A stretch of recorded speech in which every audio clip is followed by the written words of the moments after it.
ಆಸ್ಪತ್ರೆಗಳ ಮೇಲೆ ಪಾಕ್ ಅಟ್ಯಾಕ್ ಮಾಡಿರುವಂತಹ ವಿಚಾರ ಗೊತ್ತಾಗ್ತಾ ಇದೆ. ಶ್ರೀನಗರ, ಅವಂತಿಪುರ, ಉಧಂಪುರ್ ಮೇಲೆ ಪಾಕ್ ಅಟ್ಯಾಕ್ ಅನ್ನು ಮಾಡಿದೆ.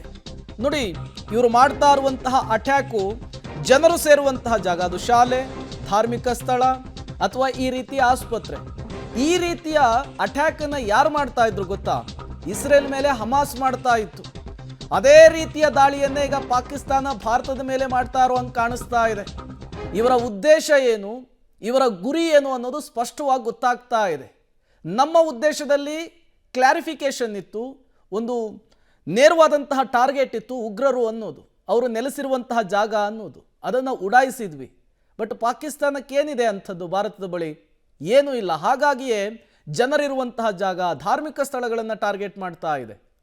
ಹಮಾಸ್ ಇಸ್ರೇಲ್ ಮೇಲೆ ಇದೇ ರೀತಿಯ ದಾಳಿಯನ್ನು ಮಾಡ್ತಾ ಇತ್ತು. ಈಗ ಪಾಕಿಸ್ತಾನ ಭಾರತದ ಮೇಲೆ ಇದೇ ರೀತಿಯ ದಾಳಿಯನ್ನು ಮಾಡ್ತಾ ಇದೆ.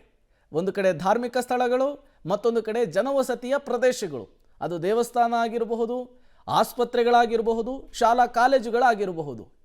ಇವೆಲ್ಲವನ್ನು ಕೂಡ ಟಾರ್ಗೆಟ್ ಮಾಡಿ ಉಡಾಯಿಸುವಂತಹ ಪ್ಲಾನನ್ನು ಮಾಡ್ಕೊಳ್ತಾ ಇದೆ. ಅದ್ಯಾವುದು ಕೂಡ ಸಕ್ಸಸ್ ಆಗ್ತಾ ಇಲ್ಲ. ಭಾರತ ಅದ್ಯಾವುದಕ್ಕೂ ಕೂಡ ಅವಕಾಶ ಕೊಡ್ತಾ ಇಲ್ಲ.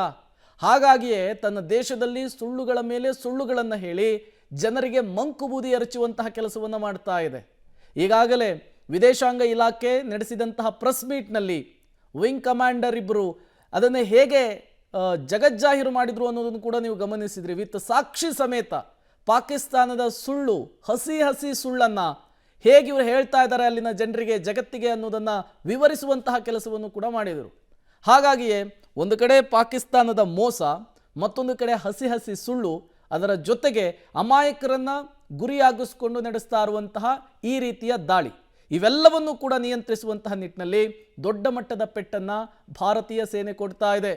ನೋಡಿ, ಕಾಶ್ಮೀರ ನಮ್ಮ ಕಂಠ ಅಂಥೇಳಿ ಪಾಕಿಸ್ತಾನದ ಸೇನಾ ಮುಖ್ಯಸ್ಥ ಹೇಳಿದ. ಅಲ್ಲಿಂದ ಶುರುವಾಯಿತು. ಅದಾಗಿ 2 ದಿನ ಕಳೆಯುವಷ್ಟರಲ್ಲೇ 26 ಜನ ಪ್ರವಾಸಿಗರ ಮೇಲೆ ದಾಳಿ ಆಯಿತು. ಅದಾದ ಮೇಲೆ ಭಾರತ ಮತ್ತು ಪಾಕಿಸ್ತಾನದ ನಡುವೆ ಏನೆಲ್ಲ ಬೆಳವಣಿಗೆಗಳಾಯಿತು ಅನ್ನೋದನ್ನು ಇಡೀ ಜಗತ್ತು ನೋಡಿದೆ.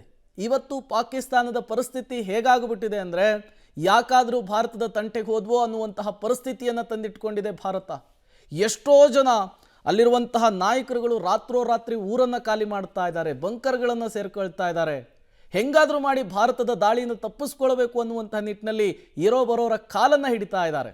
ಬಟ್ ಜಾಗತಿಕ ಮಟ್ಟದಲ್ಲೂ ಕೂಡ ಯಾರು ಪಾಕಿಸ್ತಾನಕ್ಕೆ ಸಹಕರಿಸುವಂತಹ ಲಕ್ಷಣಗಳು ಕೂಡ ಸದ್ಯಕ್ಕೆ ಕಾಣಿಸ್ತಾ ಇಲ್ಲ. ಒಂದು ಕಡೆ ಟರ್ಕಿ, ಮತ್ತೊಂದು ಕಡೆ ಚೀನಾ ಬಿಟ್ಟರೆ ಪಾಕಿಸ್ತಾನ ಬಹುತೇಕ ಜಾಗತಿಕ ಮಟ್ಟದಲ್ಲಿ ಒಂಟಿಯಾಗಿರುವಂಥದ್ದು. ಈಗ ದೊಡ್ಡ ಮಟ್ಟದ ಆಕ್ರೋಶ ಪಾಕಿಸ್ತಾನದ ವಿರುದ್ಧ ಕೇಳಿ ಬರ್ತಾ ಇದೆ. ಅರಬ್ ಕಂಟ್ರಿಗಳೇ ಪಾಕಿಸ್ತಾನವನ್ನು ವಿರೋಧಿಸ್ತಾ ಇದೆ. ಅವರು ನಡೆಸಿರುವಂತಹ ಅಟ್ಯಾಕನ್ನು ಖಂಡ ತುಂಡವಾಗಿ ಖಂಡಿಸ್ತಾ ಇದೆ. ಭಾರತ ನಡೆಸಿರುವಂತಹ ದಾಳಿಯನ್ನು ಸಮರ್ಥಿಸಿಕೊಳ್ತಾ ಇದೆ. ಅಂದರೆ ಪಾಕಿಸ್ತಾನದ ನರಿಬುದ್ಧಿ, ಪಾಕಿಸ್ತಾನದ ಊಸರವಳ್ಳಿ ಬುದ್ಧಿ ಇಡೀ ಜಗತ್ತಿಗೆ ಗೊತ್ತಾಗಿದೆ ಅಂತ ಅರ್ಥ. ವಿಶ್ವಸಂಸ್ಥೆಯ ಭದ್ರತಾ ಸಮಿತಿಯ ಸಭೆಯಲ್ಲೂ ಕೂಡ ಪಾಕಿಸ್ತಾನಕ್ಕೆ ಕ್ಯಾಕರಿಸಿ ಉಗಿಯುವಂತಹ ಕೆಲಸ ಆಯಿತು. ಇಡೀ ದೇಶಗಳು ಛೀಮಾರಿ ಅಂತ ಹಾಕುವಂತಹ ಕೆಲಸ ಆಯಿತು.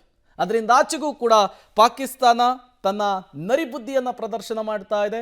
ಭಾರತದ ವಿರುದ್ಧ ನಿರಂತರವಾಗಿ ಡ್ರೋನ್ ದಾಳಿಯನ್ನು ಮಾಡುವಂತಹ ಕೆಲಸ ಮಾಡ್ತಾ ಇದೆ. ಅದು ಕೂಡ ಹಗಲೊತ್ನಲ್ಲ, ರಾತ್ರಿ ಕಳೀತಾ ಇದ್ದ ಹಾಗೇನೆ, ಸೂರ್ಯ ಇಳಿತಾ ಇದ್ದ ಹಾಗೇನೆ ತನ್ನ ಊಸರವಳ್ಳಿ ಬುದ್ಧಿಯನ್ನು ಸ್ಟಾರ್ಟ್ ಮಾಡ್ತಾ ಇದೆ ಪಾಕಿಸ್ತಾನ. ಅದಕ್ಕೆ ತಕ್ಕ ಪ್ರತ್ಯುತ್ತರವೂ ಕೂಡ ಭಾರತ ಸೇನೆಯಿಂದ ಆಗ್ತಾ ಇದೆ. ಪ್ರತಿ ದಿನ ಆಗುವಂತಹ ಅಪ್ಡೇಟ್ಗಳ ಬಗ್ಗೆ ವಿದೇಶಾಂಗ ಇಲಾಖೆ ಮತ್ತು ರಕ್ಷಣಾ ಇಲಾಖೆ ಸಂಪೂರ್ಣವಾಗಿ ಇಡೀ ದೇಶಕ್ಕೆ ಬ್ರೀಫ್ ಮಾಡುವಂತಹ ಕೆಲಸವನ್ನು ಮಾಡ್ತಾ ಇದೆ. ದೇಶವಾಸಿಗಳಿಗೆ, ಇಡೀ ಜಗತ್ತಿಗೆ ಹೇಗೆ ಪಾಕಿಸ್ತಾನ ಹಸಿ ಹಸಿ ಸುಳ್ಳನ್ನು ಹೇಳಿ ಯಾಮಾರಿಸುವ ಕೆಲಸವನ್ನು ಮಾಡ್ತಾ ಇದೆ ಅನ್ನೋದನ್ನು ಕೂಡ ಜಗಜ್ಜಾಹೀರ್ ಮಾಡ್ತಾ ಇದೆ.